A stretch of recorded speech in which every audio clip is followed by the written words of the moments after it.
Matthieu chapitre 5, versets 1 à 10. Je vais lire dans la version Semeur, ce qui sera affiché, c'est la version Louis II. Jésus, voyant ces foules, monta sur une colline. Il s'assit, ses disciples se rassemblèrent autour de lui, et il se mit à les enseigner et leur dit : Heureux ceux qui se reconnaissent spirituellement pauvres, car le royaume des cieux leur appartient. Heureux ceux qui pleurent, car Dieu les consolera. Heureux ceux qui sont doux, car Dieu leur donnera la terre en héritage. Heureux ceux qui ont faim et soif de justice, car ils seront rassasiés. Heureux ceux qui témoignent de la bonté, car Dieu sera bon pour eux. Heureux ceux dont le cœur est pur, car ils verront Dieu. Ensuite, les deux derniers versets des béatitudes qui vont nous concerner aujourd'hui. Heureux ceux qui répandent autour d'eux la paix, car Dieu les reconnaîtra pour ses fils. Heureux ceux qui sont opprimés pour la justice, car le royaume des cieux leur appartient. Amen. Amen.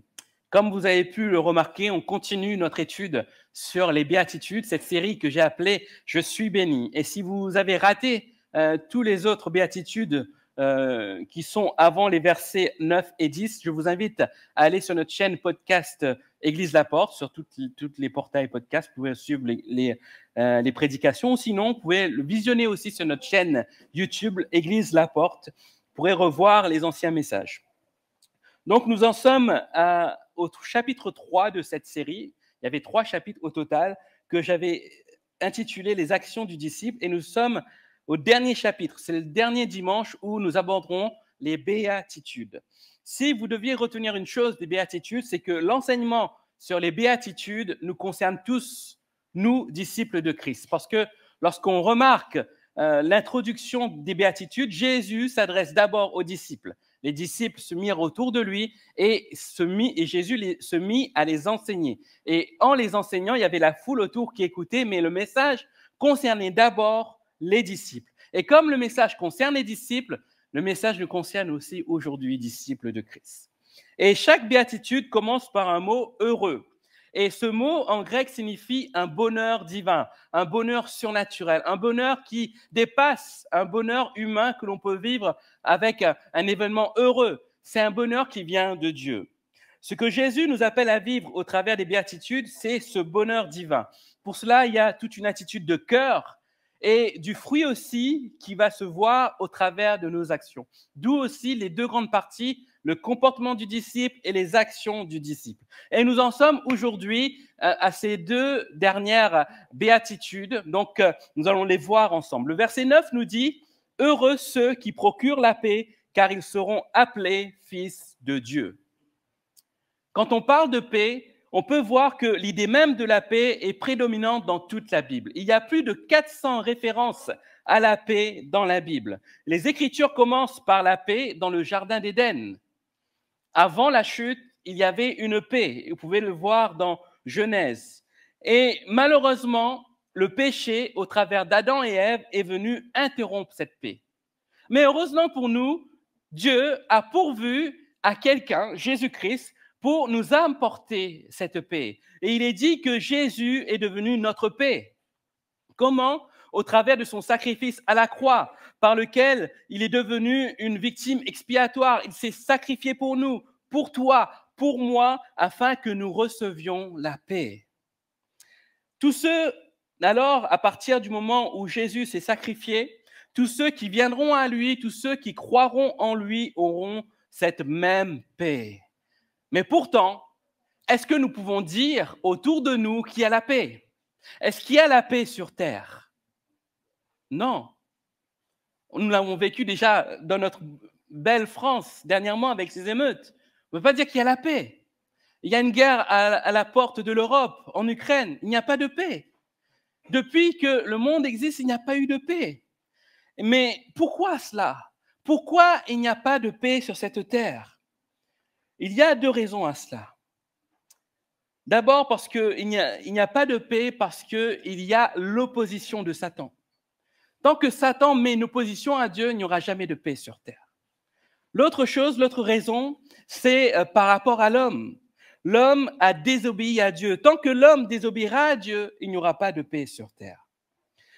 Ça ne veut pas dire que Dieu ne désire pas la paix de l'homme. Au contraire, Dieu a pourvu à la paix en envoyant son Fils Jésus. Mais aujourd'hui, personne ne peut dire que, je redis, le monde entier ne connaît pas Jésus-Christ. Sinon, nous serons dans une paix réelle et confortable dans toute la terre, n'est-ce pas? Donc, il y a encore des personnes qui ont besoin de Christ, qui ont besoin de retrouver la paix. Et tant qu'il y a la désobéissance de l'homme, il n'y a pas cette paix entière sur la terre. Georges Clemenceau, un ancien chef de l'État français, a dit ceci: il est plus facile de faire la guerre que de faire la paix. L'homme, donc, au travers de sa définition de la paix, a une définition qui est loin de la définition de Dieu. Parce que pour l'homme, la paix signifie une absence de conflit, une absence de querelle. Mais la définition de Dieu, c'est plutôt la paix et la présence de la justice qui produit des relations justes. Donc, il y a une définition qui est contraire à la définition de Dieu. Parce que tant que l'homme cherchera la paix en évitant d'avoir des guerres, il n'y aura pas de paix réelle. Mais lorsque l'homme s'approchera de Dieu et voudra une paix réelle et voudra être juste devant Dieu, alors l'homme sera en paix. Et cette définition de la paix nous éloigne de Dieu. Cette définition de l'absence de conflit nous éloigne de Dieu. Parce que la paix n'est pas simplement la fin de la guerre, mais c'est plutôt l'établissement de la justice de Dieu qui conduit les ennemis dans l'amour des uns des autres. D'ailleurs, un prix Nobel de la paix, vous le connaissez peut-être, Desmond Tutu disait ceci: la paix est impossible sans la justice. C'est pour ça qu'on n'a pas la paix sur terre. Non seulement sur terre, dans nos pays, mais il n'y a pas de paix non plus dans les familles, dans les foyers, parce que Dieu n'est pas présent dans les foyers. Souvenez-vous de ce mot justice. On a vu dès le départ de cette étude sur les béatitudes, le mot justice signifie le fait d'être en règle avec Dieu. Tant que les hommes ne rechercheront pas à être en règle avec Dieu, il n'y aura pas de paix. Et pourtant, la Bible nous dit dans Hébreux 12, 14, recherchez la paix avec tous et la sanctification sans laquelle personne ne verra le Seigneur.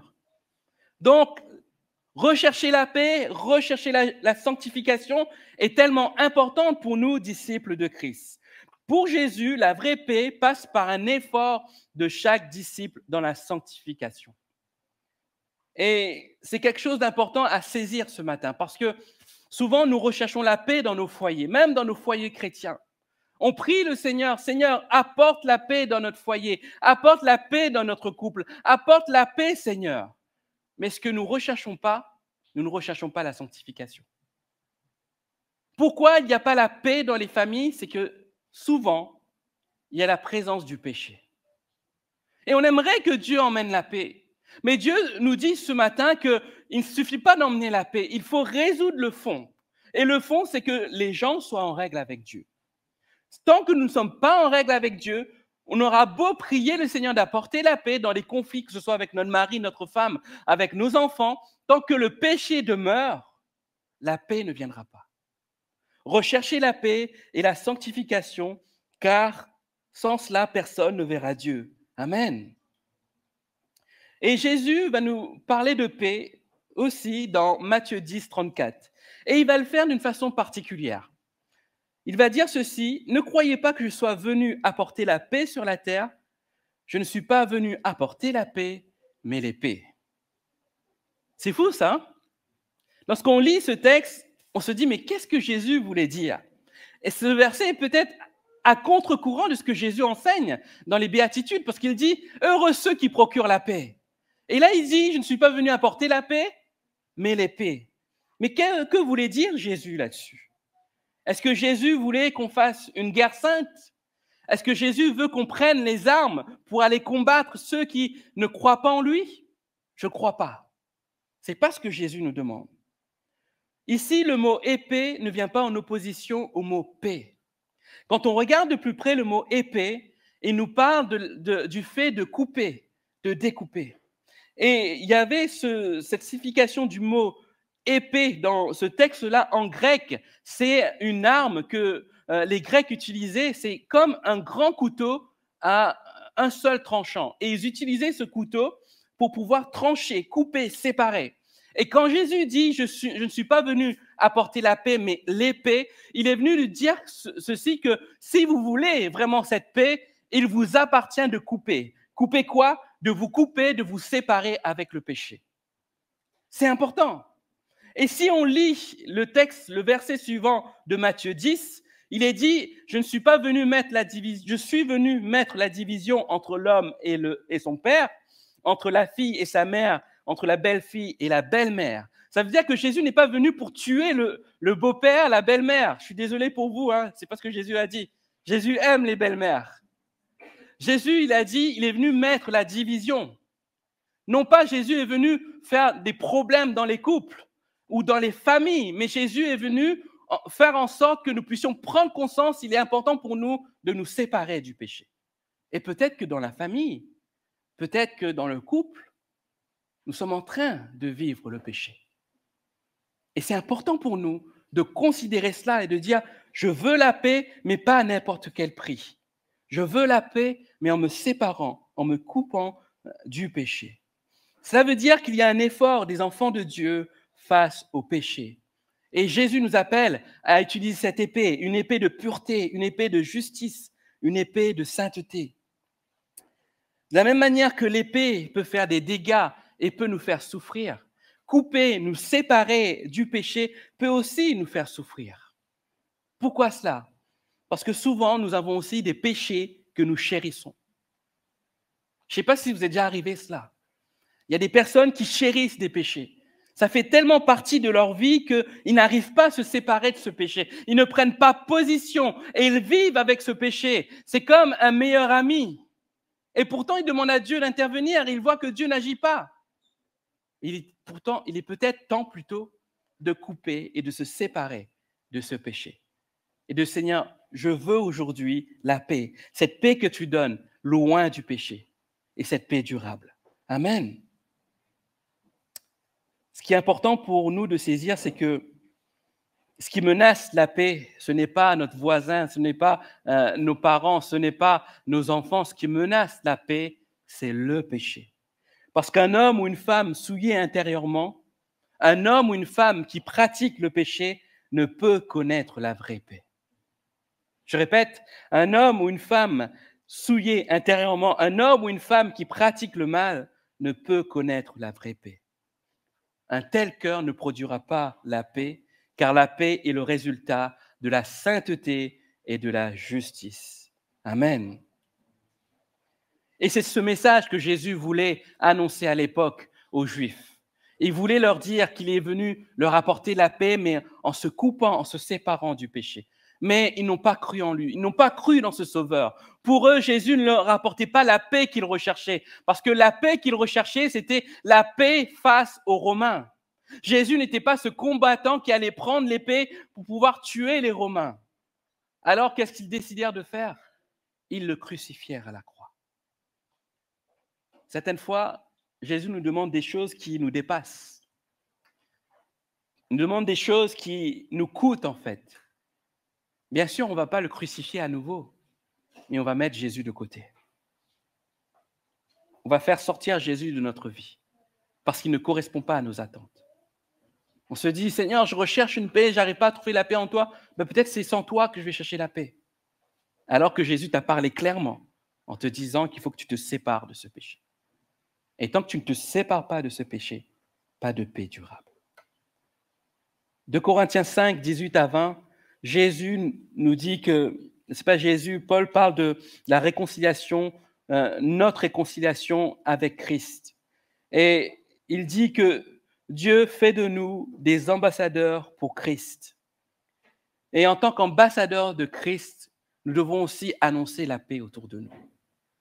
Comment être cet ambassadeur pour Christ et procurer la paix?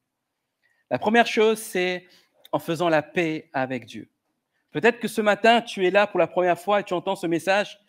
Dieu te demande de croire en lui, croire en son Fils, croire que Jésus seul peut t'emmener la paix. Et en faisant la paix avec Jésus, tu vas avoir la paix.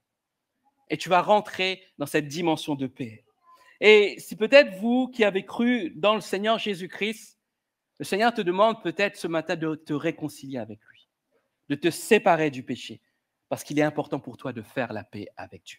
C'est comme ça que tu seras un ambassadeur de Christ et que tu vas procurer la paix. Ensuite, comment être ambassadeur? C'est en aidant les autres à faire la paix avec Dieu. Comment aider les autres à faire la paix avec Dieu? Ça fait appel plutôt à cette grande mission que Jésus a donnée à ses disciples dans Matthieu 28. Allez par tout le monde, prêchez la bonne nouvelle et faites des disciples. C'est la grande mission et c'est notre devoir. C'est à nous d'aller apporter la paix autour de nous. Dieu nous demande de parler de notre foi. Dieu nous demande de nous positionner pour Christ. C'est comme cela que nous serons ambassadeurs de la paix. Ensuite, comment être ambassadeur de la paix? C'est en faisant la paix avec les hommes. Dieu nous demande aussi de désirer la paix avec les personnes. Jésus dit dans Matthieu 5 plutôt 23 à 24, « Si tu présentes ton offrande à Dieu à l'autel et que tu te souviennes que ton frère a quelque chose contre toi, et laisse là ton offrande devant l'autel et va d'abord te réconcilier avec ton frère, puis viens présenter ton offrande. » Nous ne pouvons rechercher la paix si nous sommes en guerre avec notre voisin. Nous ne pouvons rechercher la paix si nous sommes en guerre avec notre frère, avec notre papa, avec notre maman, avec notre mari, avec notre femme. Si nous voulons être ces artisans de paix, nous devons faire la paix avec les autres. Des fois, c'est difficile parce que nous faisons face à des personnes qui nous ont fait du mal. Mais pourtant, Jésus nous demande d'être en paix avec eux. Et comment être en paix avec eux? Ce n'est pas excuser le mal qu'ils nous ont fait, mais c'est peut-être pardonner. Pardonner à la personne et dire, Seigneur, je pardonne la personne. Et en pardonnant à la personne, tu n'excuses pas ce qu'il t'a fait, mais tu te libères toi-même. Et alors la paix que le Seigneur t'a promis t'envahira. C'est ce que le Seigneur nous demande, d'être en paix avec les autres. Et aussi de pouvoir aussi parler avec celui peut-être qui t'énerve, avec celui avec qui tu t'entends le moins. Faire la paix. C'est comme cela que nous serons ambassadeurs de Dieu sur terre. Romains 12, verset 18 dit ceci, « S'il est possible, autant que cela dépende de vous, soyez en paix avec tous les hommes. » Amen. Heureux ceux qui procurent la paix. Heureux ceux qui procurent la paix. La question que nous devons nous poser ce matin, procurons-nous la paix? Est-ce que nous coupons aussi du péché pour que la paix véritable vienne de notre cœur? Ensuite, le verset 10 nous dit ceci, « Heureux ceux qui sont persécutés pour la justice, car le royaume des cieux est à eux. » Quand on regarde ce verset nous fait peur. Parce que ce verset nous parle d'un mot qui nous fait peur. Et ce mot, c'est la persécution. Et comme les autres versets des béatitudes, il y a aussi un oxymore. Il est dit, heureux ceux qui sont persécutés. Heureux si nous sommes persécutés. Je n'ai jamais vu de personnes qui sont heureux d'être persécutés. Au contraire, nous ne voulons pas être persécutés. À moins que je sois le seul. Vous voulez être persécuté? Non, nous ne voulons pas être persécutés. Et cette dernière béatitude nous fait peur. Nous ne voulons pas finir en martyr. Mais savez-vous ce que signifie ce mot martyr? Vous savez ce que ça veut dire martyr? Martyr veut dire témoin. Témoin. Alors que ce mot nous fait peur, ce mot révèle quelque chose. Témoin. Et savez-vous qui était le premier martyr? Étienne. C'est lui qui est mort en premier pour le message de Jésus-Christ. Et en cherchant un peu par rapport à ce mot martyr, j'ai vu que à Paris, il y a un lieu, une place qui est le symbole des martyrs. Vous le savez? Non? Dans le vieux français, martyr se dit martre. Et martre était aussi un animal à l'époque. Et pour ne pas confondre avec l'animal, ils ont choisi le mot martyr. Mais il y a un lieu où il y a eu un martyr, c'était Saint-Denis. Ce n'était pas le lieu Saint-Denis, hein, mais la personne s'appelait Denis, ils l'ont appelé Saint-Denis. Et cette personne est morte sur un mont, le mont Martre. Et le mont Martre, c'est le mont des martyrs. Donc, en recherchant ça, j'ai dit, ah ouais, c'est vrai qu'on se balade souvent sur ce lieu-là, mais on est loin de se rendre compte qu'il y a eu aussi un martyr aussi. Il a été accusé à tort et tué parce qu'on l'accusait de magie, etc. C'était un prêtre. Il a été accusé de magie et il a été tué sur le mont Martre, en fait, le mont des martyrs. Et nous ne voulons pas finir comme Saint-Denis. Nous ne voulons pas être des martyrs. Et quand on lit ce verset, on se dit, mais Seigneur, est-ce que tu veux vraiment que je sois un martyr? Est-ce que tu veux que je meure aussi? C'est ce que tu demandes, Seigneur? Est-ce que vous croyez que c'est le Seigneur, il nous demande cela? Je ne crois pas. Que voulait dire Jésus alors dans cette béatitude? Il voulait dire ceci: quand le monde est confronté à la foi chrétienne, il y aura toujours conflit. Il y aura toujours condamnation, il y aura toujours culpabilité, ressentiment, persécution.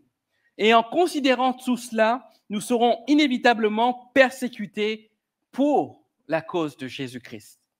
Paul disait dans 2 Timothée 3,12, « Or, tous ceux qui veulent vivre pieusement en Jésus-Christ seront persécutés. » Ça veut dire que tous ceux qui vivent selon la nature de Christ souffriront. Tous ceux qui vivent en opposition directe à Satan dans ce monde et dans son système de pensée seront persécutés, amèneront vraiment dans un moment de persécution, d'opposition.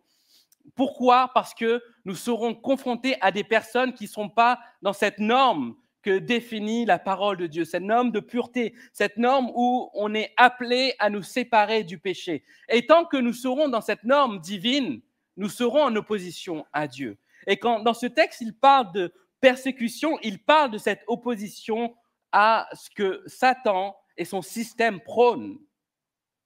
Donc Dieu nous appelle à être dans cette opposition-là. Pourtant, certains chrétiens ont rabaissé la norme de justice de Dieu. Pourquoi? Parce qu'ils voulaient être acceptés, ils voulaient être populaires, ils veulent être honorés, ils veulent s'intégrer dans la société. Et pour faire tout cela, ils ont terni l'image du Dieu juste qui haït le péché. Pour cela, qu'est-ce qu'ils font? Ils acceptent des blagues qui déshonorent. Ils se joignent aux moqueurs. Ils travestissent la Bible espérant qu'il soit mieux accepté. Combien de personnes interprètent mal la parole de Dieu à leur gain personnel, en fait? Je me souviens d'un mouvement qui s'appelle David et Jonathan, qui disent que David et Jonathan ont un rapport conflictuel un peu homosexuel. Donc, du coup, ça justifie que dans la Bible, il y a des homosexuels qui sont acceptés par Dieu. C'est cela, travestir la parole de Dieu. Et beaucoup de personnes, beaucoup de disciples de Christ travestissent la parole de Dieu pour essayer de s'intégrer, essayer de pouvoir être bien vus aux yeux des autres. Ces mêmes chrétiens ne disent pas aux gens qu'ils sont pécheurs. Ces mêmes chrétiens ne disent pas aux gens qu'ils ont besoin de la grâce divine. Ces mêmes chrétiens ne disent pas non plus qu'ils sont perdus sans Jésus-Christ. Alors, ces mêmes chrétiens qui ne veulent pas vivre dans l'opposition ne risquent pas d'être persécutés. Au contraire, ils ne posent pas de problème à Satan.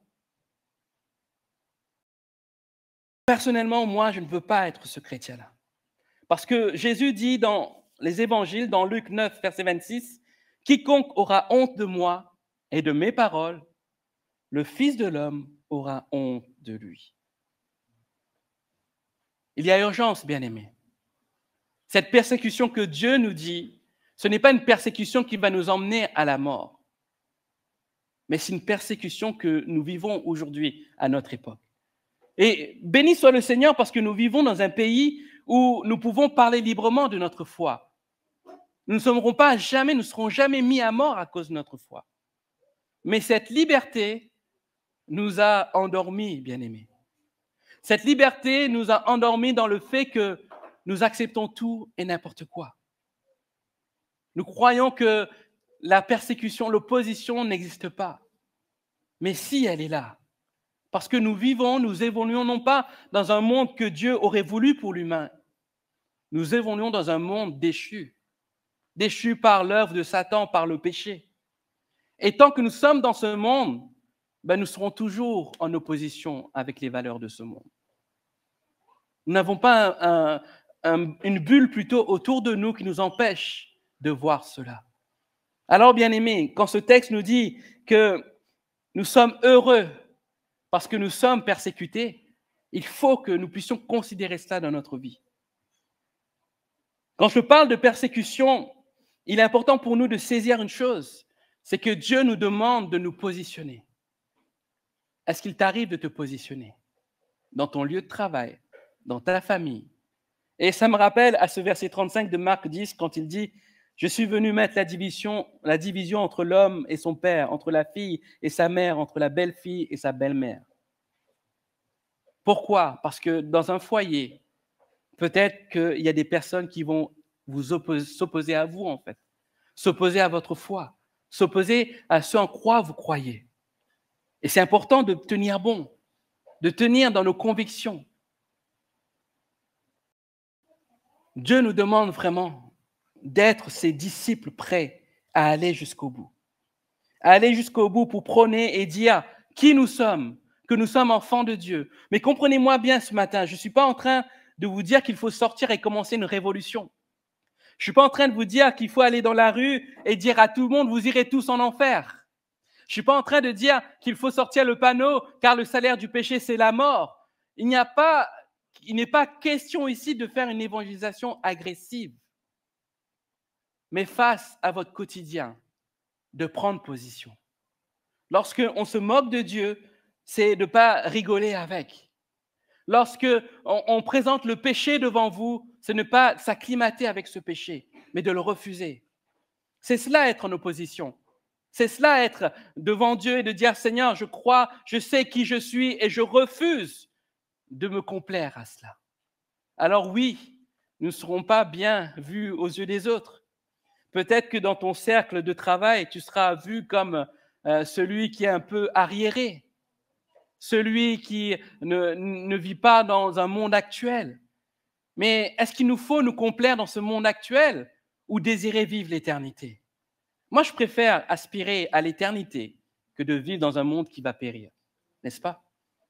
Notre responsabilité, c'est d'être des enfants de Dieu là où nous sommes.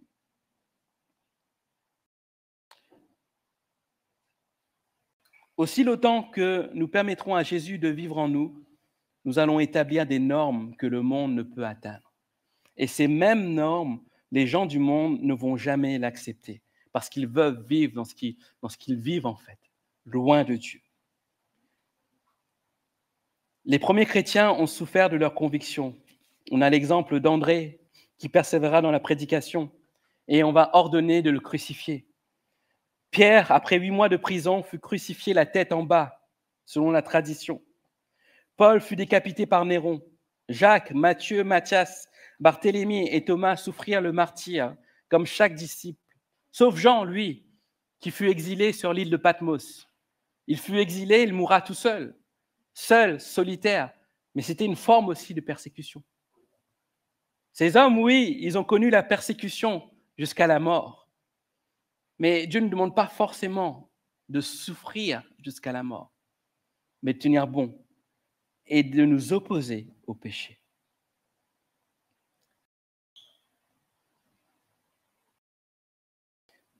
Bien-aimés, il est important pour nous, face au péché, de saisir ce que Jésus veut nous dire au travers de cette béatitude. Heureux ceux qui sont persécutés pour la justice, car le royaume des cieux est à eux. Amen. Pour finir, j'aimerais juste vous rappeler 2 actions concrètes par rapport à ces deux béatitudes. La première, en tant que disciples, nous devons procurer la paix divine en rejetant le péché et en annonçant l'œuvre de Jésus-Christ à la croix. La deuxième action, c'est de payer le prix en étant ferme dans nos convictions. Il s'agit de vivre et d'annoncer un évangile pur et non dilué, conforme au monde. Est-ce que nous sommes prêts à cela? Est-ce que nous sommes prêts à nous tenir debout? Seigneur, je ne veux pas n'importe quelle paix. Seigneur, je ne veux pas me complaire avec l'attitude du monde, mais être ton enfant, Seigneur. Amen. Et j'aimerais aussi conclure par rapport à toute cette série des béatitudes et vous dire ceci. Jésus souhaite nous dire au travers des béatitudes que celui qui est vraiment heureux ne se complaît pas dans l'autosuffisance, mais il est humilié comme un misérable, réalisant qu'il n'a aucune ressource en lui-même, mais puise toute sa ressource en son Dieu. Il est humble plutôt qu'orgueilleux. Il ne se glorifie pas de lui-même, mais est plutôt affligé de son péché et de son éloignement d'un Dieu saint. Il ne s'appuie pas sur ses propres forces, mais il est conscient de son incapacité et crie à Dieu dans l'humilité. Il est vraiment miséricordieux et artisan de paix, même si cela entraîne la persécution. Ma prière ce matin est que nous puissions vivre cet enseignement comme une règle de conduite en tant que disciples de Christ. Cette règle de conduite commence d'abord par un travail dans notre homme intérieur. Et cela va se voir aussi à l'extérieur par des fruits visibles. Que le Seigneur nous aide ce matin. Que le Seigneur nous fortifie. Que le Seigneur nous aide à prendre tout cet enseignement des béatitudes comme une aide quotidienne, une arme pour nous fortifier en tant qu'enfants de Dieu. Amen. Est-ce qu'on peut baisser nos fronts ce matin? Et nous allons...